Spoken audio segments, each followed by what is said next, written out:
Where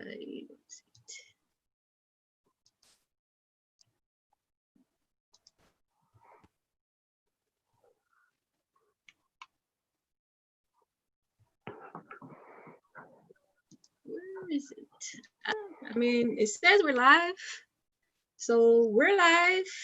Welcome to Articles of ADOS live discussion. And tonight we are discussing episode 11. But first I want to invite you to subscribe to the channel wherever you're watching. Subscribe to the podcast wherever you listen to your podcast, whether that's on Apple Podcasts or Google Play. And every Sunday night we come and we talk about the podcast episode that was released on Thursday. And this week's title was, is it Black Lives Matter or not? It was a good article that Daoud found that kind of coincided with all of the protests and things that are going currently, and everybody screaming Black Lives Matter. Well, kind of really, is it Black Lives Matter or not? That's why I titled it that way. So welcome to our live discussion on that episode. Of course, we always start out with our personality piece because we have personalities, right? Oh, I forgot to introduce my co-host. I'm sometimes here. Yeah. I'm Lisa Todd. Let me introduce myself, and along with my co-host, Daoud Giazan. Daoud Giazan. Right. So, this week, like I said, we started with the personality piece, which was, the question was, can the decadent veil be used to our advantage?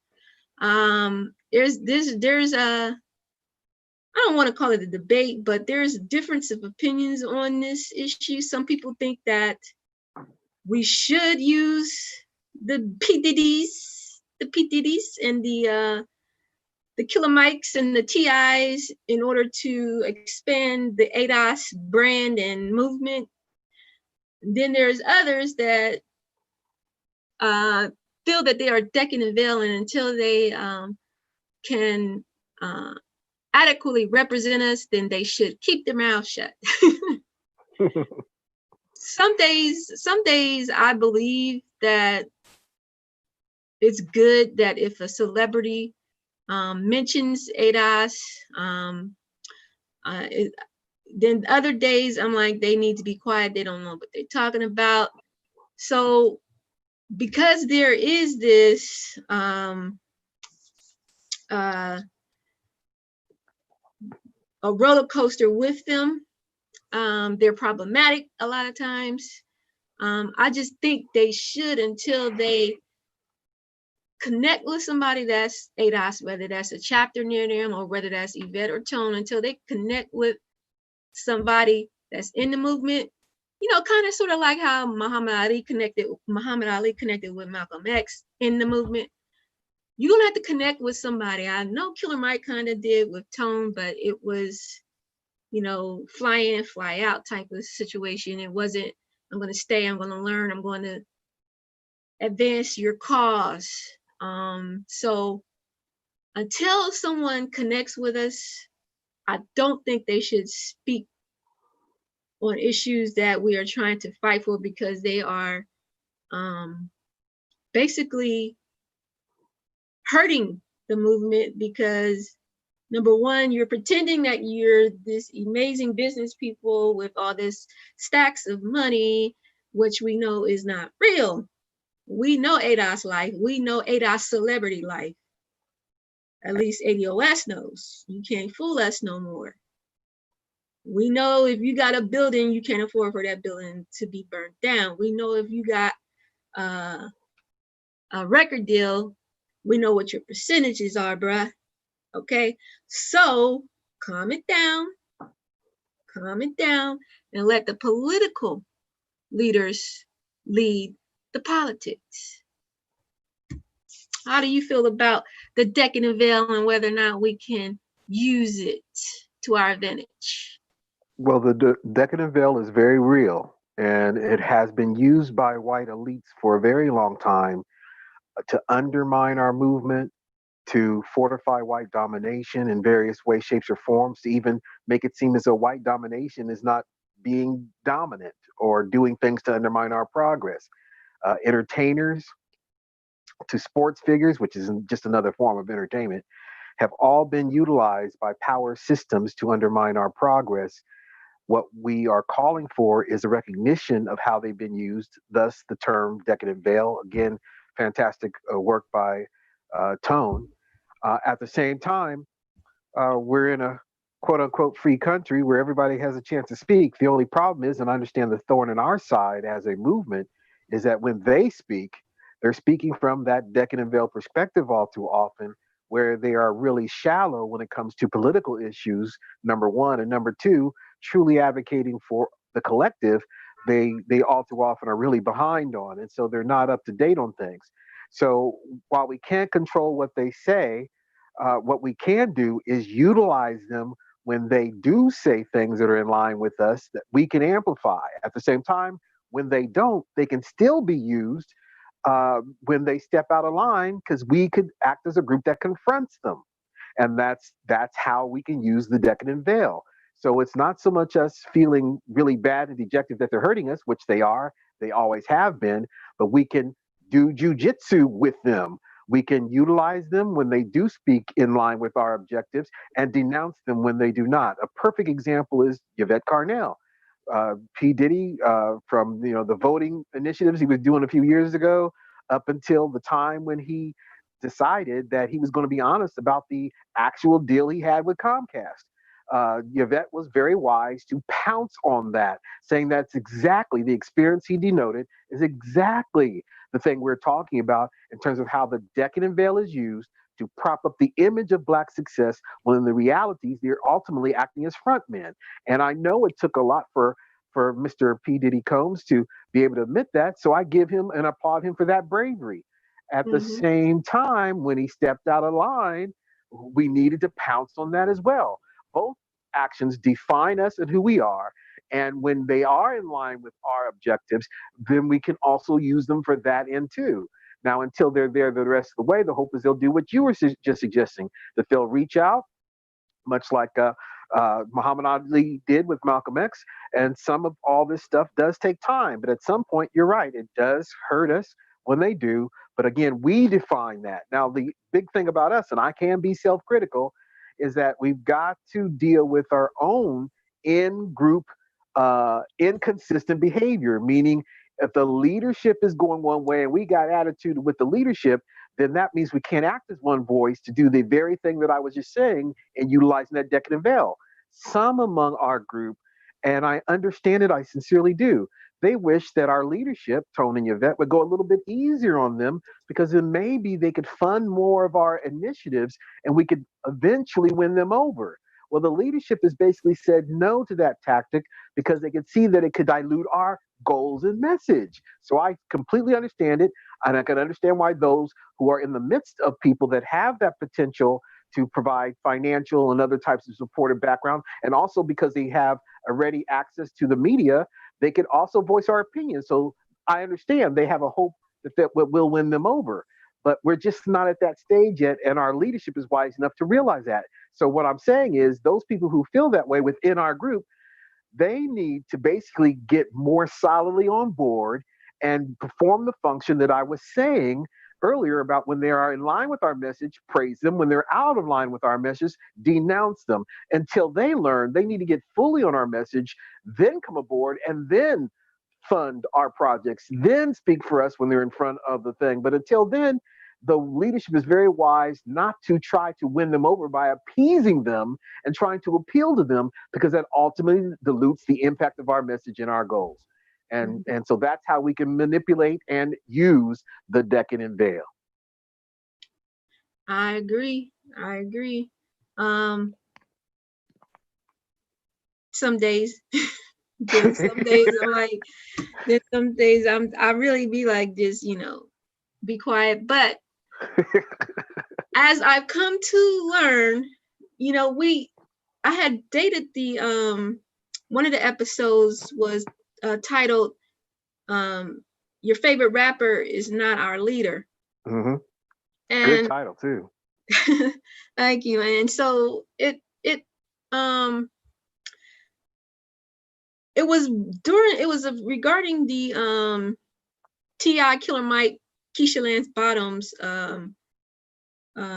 their press conference. So I don't believe that they should be leaders, but unfortunately, this society only amplifies their Black celebrity voices as leaders in our community.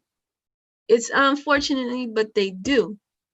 And I don't want it to be that way. I would like for our economists and our PhDs and our doctors and our political analysts and sociologists and psychologists to be leaders in our community.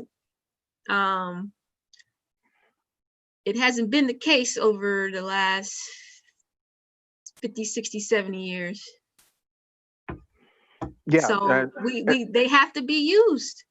And yeah. we need smarter ones that are willing to be, like I said in the episode, to reach out to us so that they can get the education. So when they go on these news channels or when they're speaking on our behalf, that they know what they're talking about. Mm-hmm. And I have to also say that also goes for those people in the professions. Sadly, some of the people in those professions, while they're not relied upon because they can't always be relied upon because they want to give factual data, which ultimately proves our point. Some of them have been co-opted so they could keep a job. And so we said there's hold on. David said there's an echo for you. Let me see. Thank you, David. Let me see. Let me make sure that there's no other. Yeah, all my mics are off. All your mics off? I was talking earlier and there was no concern or issue. I've not changed anything since. Yeah, David, try refreshing because I don't. Oh, okay, it's cleared up. Thank you, David. Thank you for joining us as well. Yeah. So continue. Well, what I was concerned about is that we do. It's like the same thing. We need more Black police officers, but if Black police officers are co-opted emotionally and acculturate themselves to the thin blue line, then just like a recent study showed, Black officers are just as likely as white officers to shoot first and ask questions later when their Black faces involved. So you get your sociologists, and if they're beholden to keeping their job, they're gonna marginalize their own language so that they don't lose their job when they get home. So we need to do the same thing for them too. We need to support those who are speaking the truth to power and are also advocating for our end goals.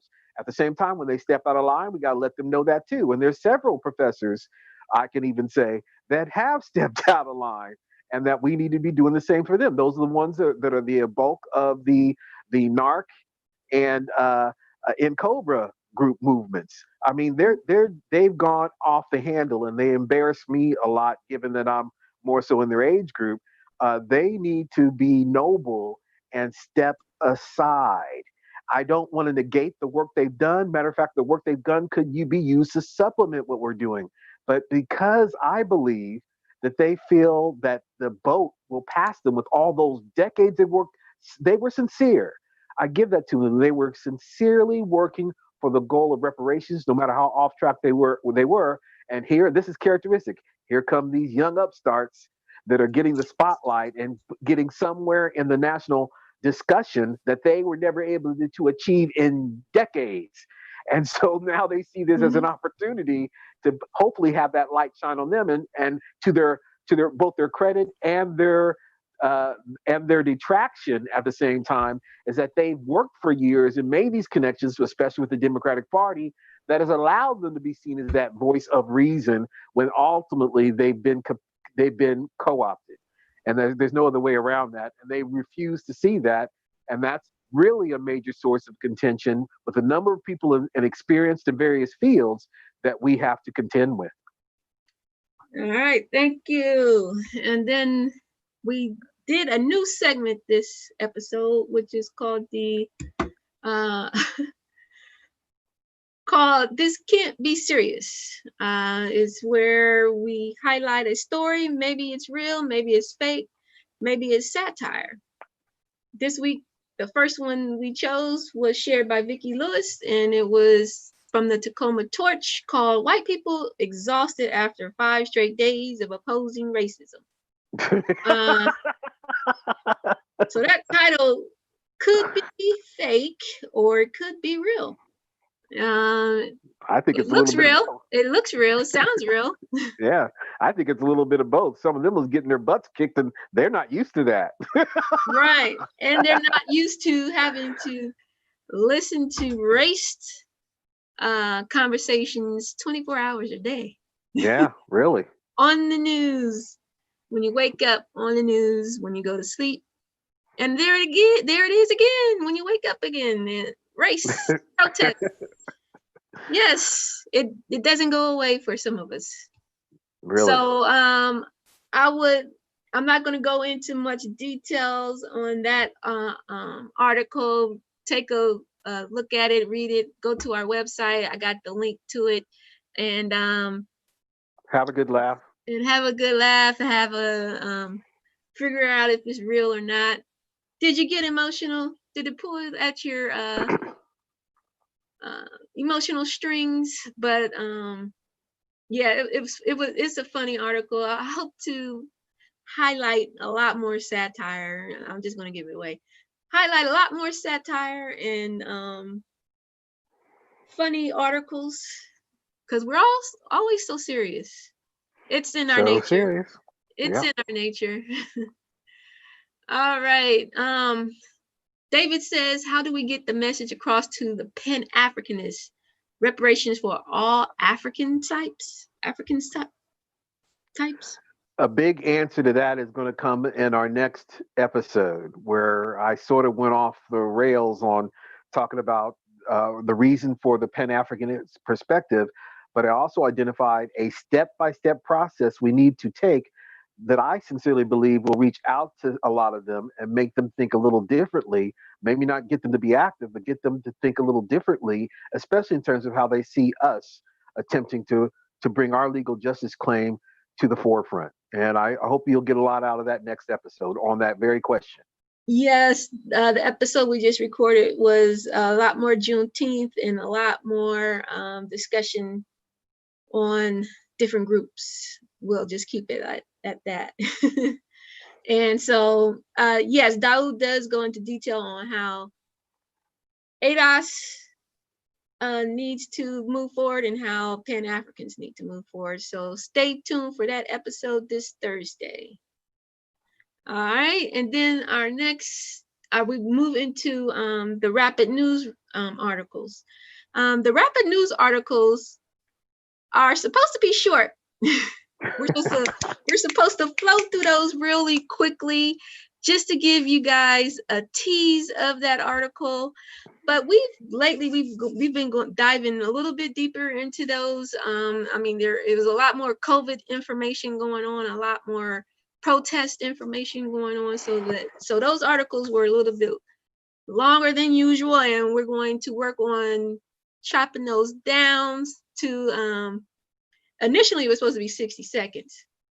Remember those days, I remember those days, yes. 60 seconds of rapid news reports. But we'll work on that timing and getting those rapid news reports in, and so that we can get, number one, more articles in, and then save the main meat, the main deep dive into the main event article. But this week, we highlighted some rapid news reports from ABC News, where it was two viruses, that COVID and racism. This has devastated the Black community and threatened America's stability. I like this, and I chose this article because it was true. Black people were dealing with COVID at the same time dealing with racism, police brutality. None of that stopped. I don't think it never stopped, because even in the midst of COVID, police interactions didn't decrease, because then now they were trying to enforce COVID rules and regulations, and of course we were the main targets of those arrests. So it didn't stop. Even with COVID, we were dealing with racism. Still to this day, dealing with racism. And I have to say that because of COVID, we seem to be noticing it more. But that has always been the case. Whenever there is a law on the statute, especially one that will curb behaviors, we have always disproportionately been the targets of it, whether it be in terms of police surveillance or interdiction, but definitely prosecutions for the same crimes, for the same behaviors. Ours are all too often criminalized, and ours are all too often given longer sentences while Right. they do the same thing. So the COVID thing was just another opportunity of the same old trend among police and law enforcement. Mm-hmm. Right. And like David said, George Floyd died unemployed with COVID in his body. So he was dealing with the ADOS life, along with we'll just say a virus. We ain't gonna say what kind of virus it is. No, we're gonna say a man-made virus. So it was interesting to that this article pointed it out. And then is there any rapid news articles that you would like to highlight?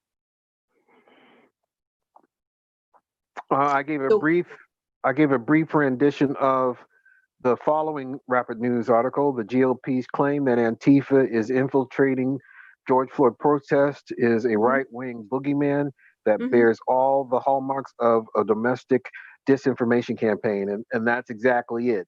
Both on the national level or governmental level, they were purposely bending over backwards to imply that Antifa was a major culprit among all or most of the disruptions, and that is everything from the looting to the destruction of property, when that was not the case. A closer look showed that the people who are doing it were not some vagabonds traveling from city to city causing problems. Most of the people arrested were most of the people that were there. Most of the people that were charged for being destructive were the people that lived there. And so they tried to build up an Antifa myth to both justify disrupting peaceful protests, and at the same time, when protests would get out of hand and some people would go overboard, they were going to be pinpointed because the aspect of Antifa is anti-white domination racism. And that's something psychologically I don't think they like, and therefore it has to be penalized. Right. Yeah. Honestly, as I did when I went to our protest here in Columbus, I saw Antifa, they were off to the side, but majority of the destruction was just regular old college, Ohio State University, white. No Antifa, just regular white boys busting out windows, walking in the streets, in the middle of the streets. It was just, and so of course they're going to use the opportunity to label Antifa as a hate group, like they did with Ferguson labeled Black Lives Matter as a hate group. Exactly. I don't know if you remember that. Yeah. And then, of course, us being Black identity extremists, if we disagree with racism, we are Black identity extremists. So anyone that doesn't accept their abuse and behavior and their unjust laws and ways of life, of course, is an enemy, not the unjust laws and policies that they have. No, that's as American as apple pie. But if you're against those things, then you're a hate group. we're still waiting and begging for the KKK to be labeled as a hate group. So Exactly. how are we a hate group before them? I mean, literally decades of terrorism, Mm-hmm. terrorism, and their activities across the South, and their not covert, but their attempts in the North to do just about the same. It wasn't hardly any different in the North, but yeah. So they took their chance. They took their opportunity to get Antifa. And Antifa you sitting over there to the side, watching the college prep boys bust out windows. I promise you.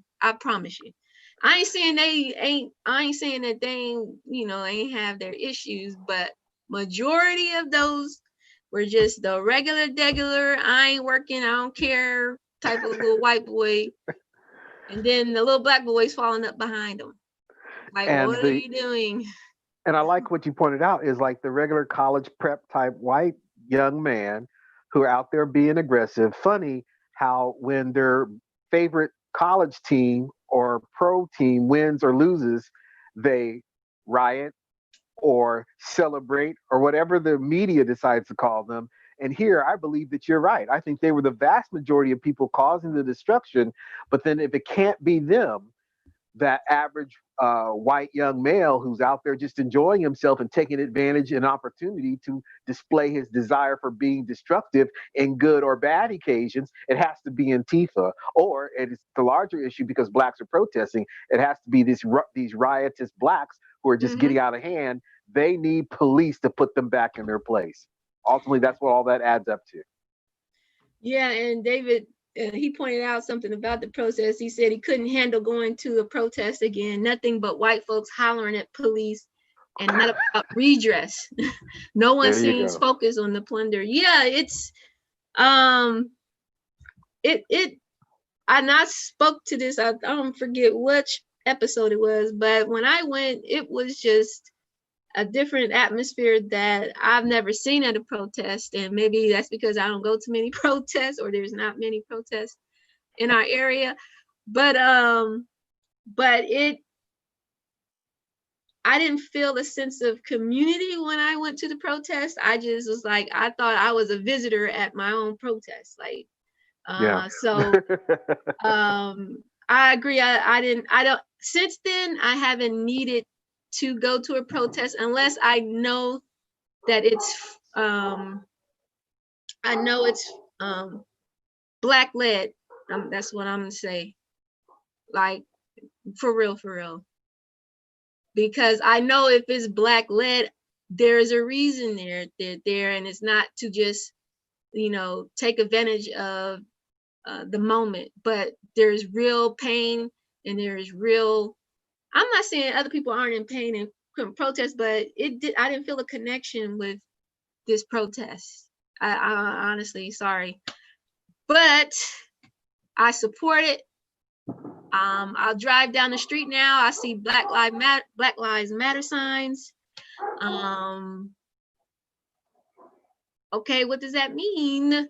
I need you to not put a sign in your front yard, but to stop voting no for change. Stop voting for the same politicians. Vote for actual change. Don't put a sign in your front yard. Vote for actual change. Change these policies, change these school boards, change these city halls, change these mayors, change these governors, change whoever that is not working for the people, And I'm off on a tangent. Let's see. Oh, one article that I really liked was called "White Jews Have Been Able to Flee to the Suburbs. Black Americans largely could not. Here's why that matters today." I like this. This was one of my favorite articles. Anna Lebovitz is a Jewish writer with the Jewish Telegraphic Agency, and she basically told the truth that her Jewish community has been able to basically pass and move into whiteness, as Yvette would say,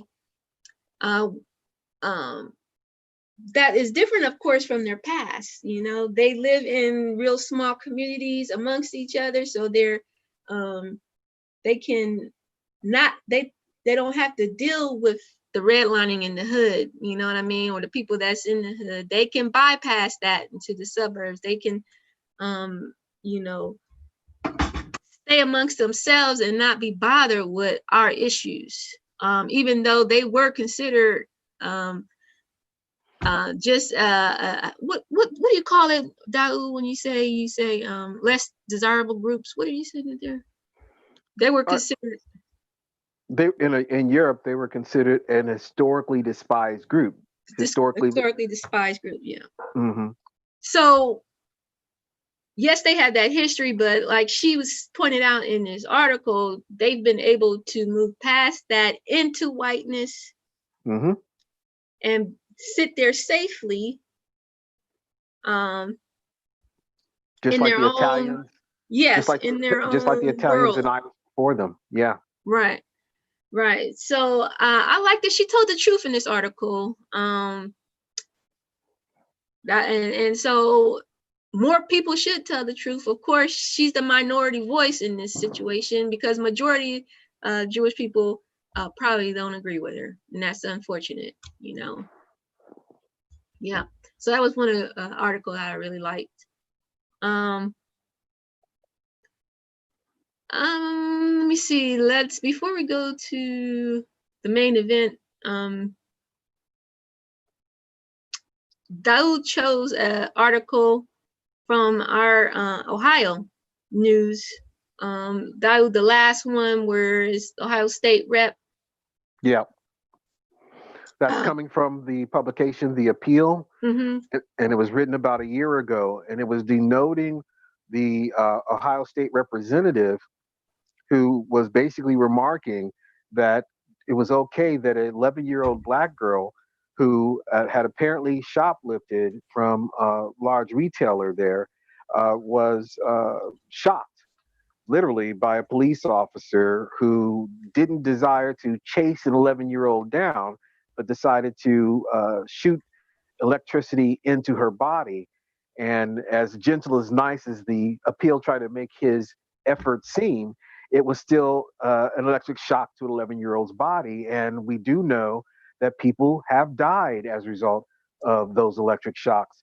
And here Right. the representative was going off a little bit on a tangent, basically trying to justify, or in his mind, justifying the actions of the police, even saying that if his child, and he was trying to do a turnaround, a roundabout, hit you upside your head with the idea that if it is his child, he would feel bad about his poor parenting skills. So he's basically saying that it isn't the officer that should take heat, and the officer did take heat. I believe he was punished for this. I just can't recall what his outcome was. But ultimately, the state representative's goal was just to say that it's basically poor black parenting Yep. that resulted in the behavior, not the overzealous nature of the police officer. Yeah, and I remember this story where the little girl was tased. Obviously, the police department did not agree because this police officer was fired.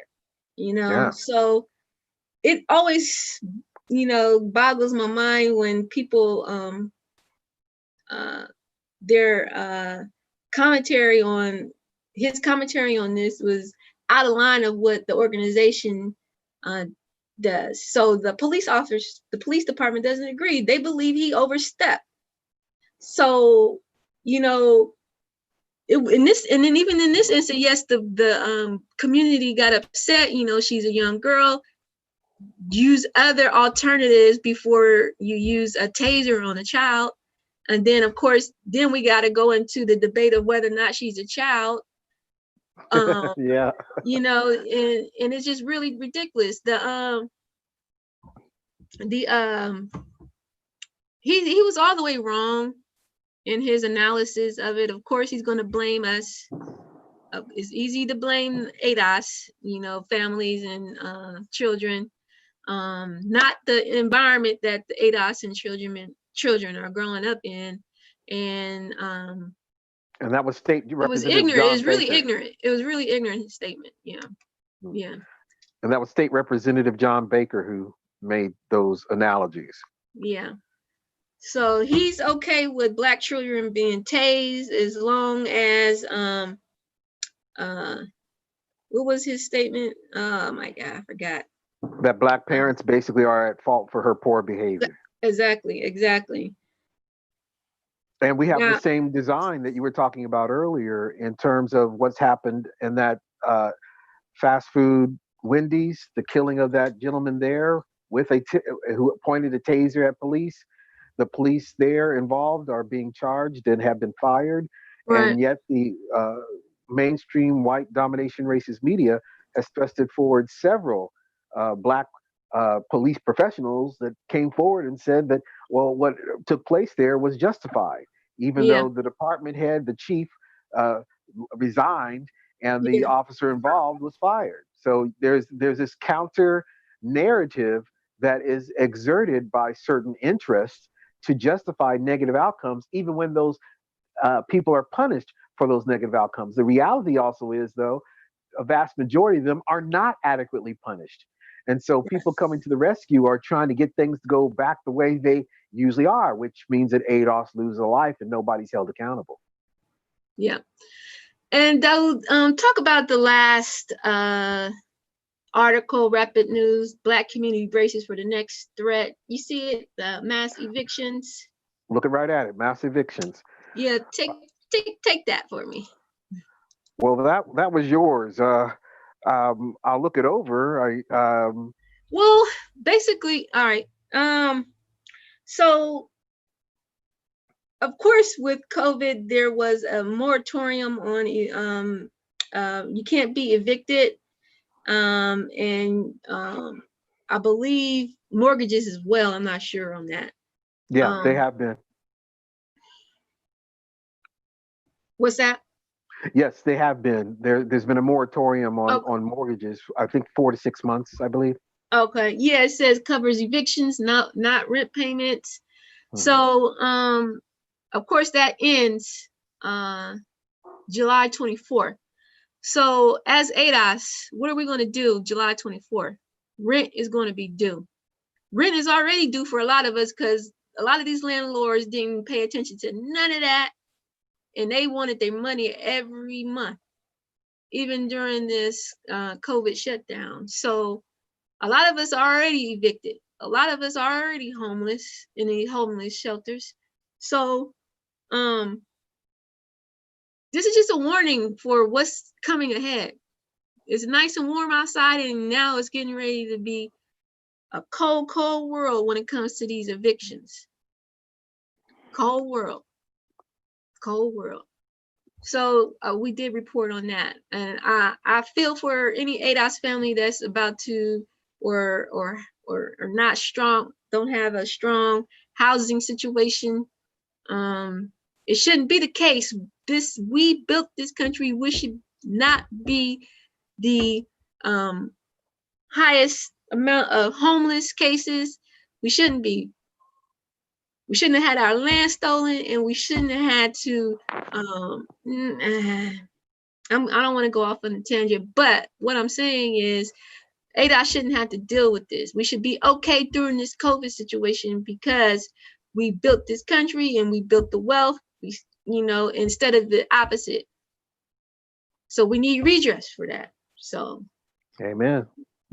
All right, our main event this week was called "We Didn't Start a Movement, We Started a Network." Daoud, you gonna take over this part for Oh, us? definitely. Right. This was written by Patrice Kahn Cullors. She's one of the three principals of the Black Lives Matter network, not movement, which in the article she wrote in 2016 was as a direct response to the criticism she was getting at the time, because a lot of ADOS in the region, particularly in Ferguson, where they had went to champion their cause, were very upset with how they basically came in, came out. Now, of course, they did some good that was there by helping to draw attention, but essentially, this group has been able to amass large amount of donations. One of the reasons why people are walking around with signs of Black Lives Matter is because one, it's a catchy phrase. It defines and is relevant to the reality that Black people are experiencing. And so labeling themselves that, people first think of that. And so that was a fantastic thing on their part. At the same time, they did not see, according to her, they did not see themselves as a movement. And critics from the Ferguson era, which is really what helped to launch Black Lives Matter in the consciousness of America, was the Ferguson experience. And a lot of the Ferguson people were very concerned that they seemed like opportunists. And then I'm using nicer terms than they did. Well, one of the principal organizers in Ferguson was very concerned about it. It did create a lot of stink. And as a result of that, Miss Patrice Kahn Colors wrote this article basically saying how they weren't a movement. People got it wrong. It was really a networking of interest groups that were advocating in the event of Black lives. But their sole goal, aside from the deaths of Black, disproportionately heterosexual male, their real goal was to do two things, and that was to gather focus and attention on growing Black trans leadership in their networks, while at the same time advocating for the best interests of Black transgendered women who were harmed in or out of the community. So their real focus was really beyond what we have been taught to believe they were, especially given their experiences in the Ferguson arena. It was outside that arena that they started getting criticized because it was very apparent not only that their focus wasn't really all Black lives in the sense of what the majority of people who losing life by way of death by agents of the state, but it was to focus on building Black trans woman leadership, at the same time advocate for Black trans women who were also or queer women also being hurt or harmed or killed in this society. So it was, definitely sending mixed signals. Well, she writes this article in response to all those criticisms and claiming that it's a network, and in a way sidestepping the responsibility of a movement to all the donations they were getting, that she was coming up and transferring it all to a network where somehow they wouldn't be as obligated to help other movements and movement developers on the cause for Black lives to benefit from. So you had leadership in Ferguson who have had many trials and tribulations, some of them mysteriously killed. And here we have an organization that gathered a lot of its recognition from the Ferguson experience. And these people are not seeing any help from this. And again, she writes this article basically to claim, well, they're not a movement and therefore a network. So I guess that meant in her mind, and that's how people took it at the time, that there's really no obligation they have toward local movement grassroots organizations advocating for the lives of all Black people, because their goal and interest is to fortify Black trans women's leadership and advocate for their deaths, while claiming and desiring and stepping forward in the midst of deaths of other Black people. And that becomes ultimately disingenuous. Yes, and so I titled the episode. The title of the episode always is in reference to the main event. So I titled it, "Is it Black Lives Matter or not?" And in that, the question is, okay, are we focusing on police brutality of all Black lives, or do you want this organization network to be about Black trans women in their fight for justice and being leaders in pro-Black organizations? I still don't know to this day what it is, and everybody is screaming Black Lives Matter at these protests. And what I was pointing out in the episode is, I don't even think they know what they're saying when they're saying Black Lives Matter, or they're coming up with their own meaning when they're saying Black Lives Matter. But when they're saying Black Lives Matter, they know that they're saying about these high-profile cases. They're talking about Ahmaud Arbery. They're talking about Breonna Taylor. They're talking about George Floyd. They're talking about Trayvon Martin, they're talking about Tamir Rice. And so when they're talking about all of these, they're not talking about trans women. But you're here, and they're screaming Black Lives Matter. Black Lives Matter started off as something else, and which is fine. That, you know, Black trans women will need their own organization to, and for people to fight for them. But the issue becomes when you're at these rallies and protests, and you're under false pretenses. You're collecting funding under false pretenses, and you're the people that you're standing next to have their whole lives put on jeopardy and have been killed, unfortunately, some of them. So they are sacrificing more than you could ever do when you step in 1 or 2, 24 hours, 48 hours, and then you're off to somewhere else that you're capitalizing off of. So there's a real issue with Black Lives Matter, the organization, the network, in the sense that we don't know who you're fighting for. Who are you fighting for? If you're fighting for all Black lives, that needs to be said. If you're fighting for trans lives, that needs to be said, so we know. So we know. Another point I was making with the Black Lives Matter is, and we kind of brought it up, that we do have some similarities with them as the ADOS movement, and that is that, number one, we get charged with whether or not we are an organization or a network. And I said that we were both. We've come a long way in this year and a half, 2 years, with hashtag ADOS, and a lot of people were thinking, oh, it's just a lineage. Well, yes, a lineage, and we got to change some things around here. So we're also doing political activity. We've always been that. It's always been that way. It's always been a dual strategy with ADOS. It never was a secret. I mean, every Monday and Wednesday was political education from Yvette, and Fridays with Tone. There was no secret that we were fighting for politics and changing politics locally and nationally. So that's where we split, is we know what we are doing. We know what we're fighting for. We're fighting for American descendants of slavery. There's no question about it.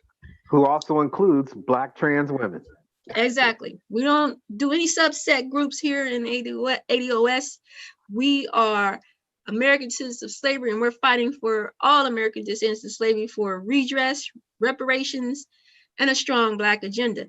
If you have that, you don't need a subset group, because if you get your reparations and you're trans and you're a Black trans, you got your reparations, right? If you're if you're a Black female, Black woman, there's no need for you to split from Black men, because you're Black, you're ADOS, you're going to get your reparations from being ADOS. The issue is going to come because a lot of people are not ADOS. A lot of people aren't ADOS. That's okay. You can get reparations through your group if you're not ADOS, okay? But if you're ADOS and you're trans, your reparations come through your lineage. We don't have any subset groups here in ADOS, all right? And let's see. Well, could I mention just one more thing? Yes. One of the reasons why we're talking about it, besides it being a catchy phrase, besides it giving the idea of a movement, we're talking about it because they were elevated, and it was George Soros. And I don't like it because people just stop at Soros. It's other white elites who around the world have been doing some interesting things. But let's stay focused on America. They decided, and I think they decided rather early, they have analysts. Like I told you once, my analogy of stoplights. You know, they're engineers that monitor that to make sure people do not kill themselves in traffic. Well, they're people that monitor us. as we talked about in one of our other episodes, and they determine dynamics and they map those dynamics and they judge accordingly. So what I'm saying is, when Miss Garza and Miss Con Colors and Miss the other lady, they were Mm, just obscure. They were just out there, and they had this catchy phrase. I believe they were spotted early, and it was determined their value to them, and their value is that they will be able to financially support it, so it gathers a lot of attention and a lot of prominence. It could not have done on its own, especially within the brief time frame they rose. Well, why did they do that? Because they knew that those ladies would advocate for the minority within a minority within a minority, that allowed the conversation to be driven toward not what happens to all Black people, but what happens to that minority within a minority within a minority. And they right, decided to do that for that very reason, because then that would be another source of income drainage from the collective that could otherwise benefit directly the collective.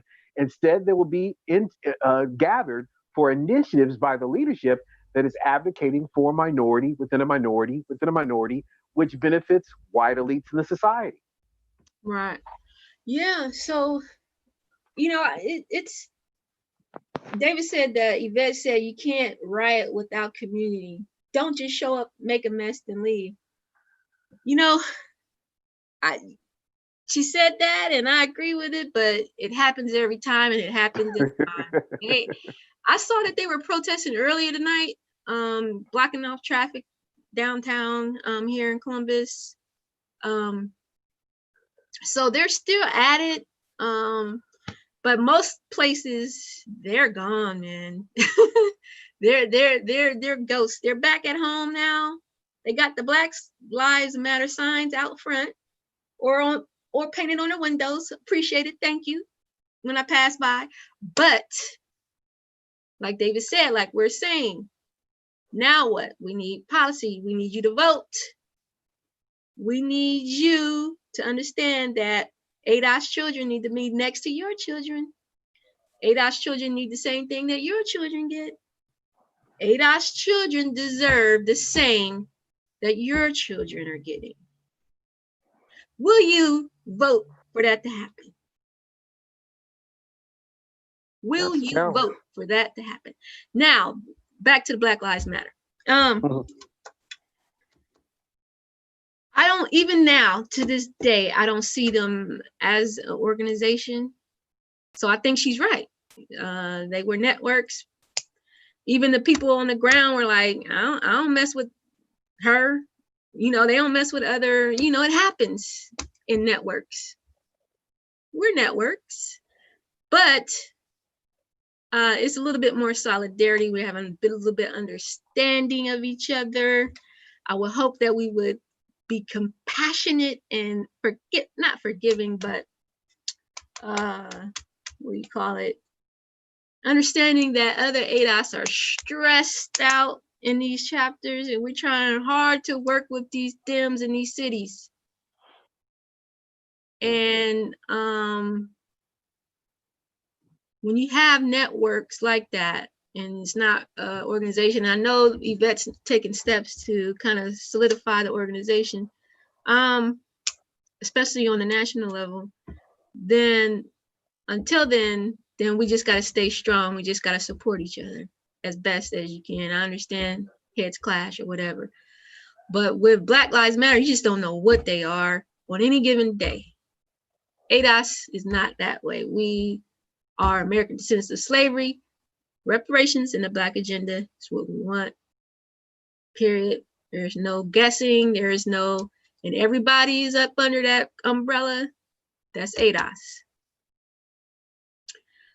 So I would hope, and we suggested that Black Lives Matter clear that up. Excuse me. Let us know: is it Black Lives Matter or not? If it's Black Trans Lives Matter, people should know, and then they will support if they support, and of course not if they won't. But it's a worthy cause. It's a worthy cause either way. It's a worthy cause if you're fighting for Black trans lives and you want to help their lives, and you want to support and uplift their voices. It's a worthy cause if it's Black Lives Matter, and you want to fight for Black men that are being, Black men and women that are, and children that are being murdered in these streets by police. So say what it is. Say what it is. And I don't even think they were in, Daoud, you mentioned that, you went on their sites recently and you still don't know. Yeah, you don't. You still don't know. So, but we're all screaming, Black Lives Matter, Black Lives Matter, so they do. And it has nothing to do with that organization or that network or those networks of organizations or those networks of networks, whatever you are. Either way, when people are screaming Black Lives Matter, they are not talking about your organization, Miss, what's her name? Colin Callis. What's her name? Con Colors. Con Colors. When people are screaming Black Lives Matter, they are talking about all Black lives matter, especially the ones that are being murdered by police, because they see that injustice play out every night on their screens. So either clear that up, or whoever's going to take over, let them take over. Let that organization and network fight for what it's been fighting for, and that's all Black lives, not just Black trans lives, Black trans women's lives. Any questions on that? Hit us up down below. Daoud, do you have any final words on the main event? You covered it explicitly. Yes. So, like I said, when we first started the show, share, like, subscribe.